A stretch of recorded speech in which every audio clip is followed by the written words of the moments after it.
In this video, I'll guide you through how to share a private repository in GitLab.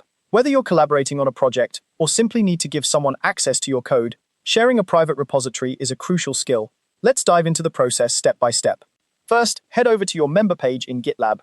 This can typically be found once you've logged into your account and navigated to the specific project you want to share.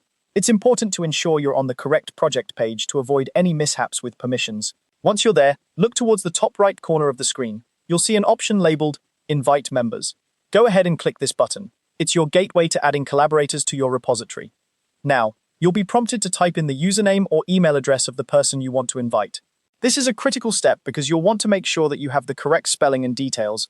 If you're unsure of their exact username, you might want to confirm it with them to prevent any errors. Once you've entered the necessary information, it's time to determine what kind of access they need to your repository.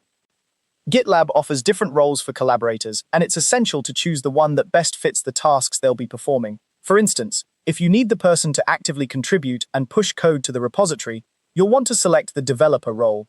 This role grants them the ability to make changes and contribute actively. On the other hand, if the person only needs to view the code and doesn't require the ability to make changes, then the reporter role is more appropriate. This role allows them to see the code without the ability to alter it in any way. Carefully consider the permissions you want to grant before making your selection. After you've selected the appropriate role, it's time to finalize the invitation. Simply click the Invite button to send the invitation to the selected user. They'll receive a notification that provides them access to your private repository with the permissions you've assigned. It's as simple as that. Throughout this process, remember that managing who has access to your code is crucial for maintaining security and control over your project. Regularly review and update permissions as necessary to ensure that only the right people have access to sensitive information.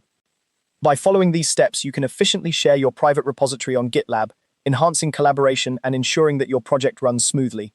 Whether you're working with a small team or a large group, understanding how to manage repository access is a valuable skill for any developer. Thanks for watching, and happy coding.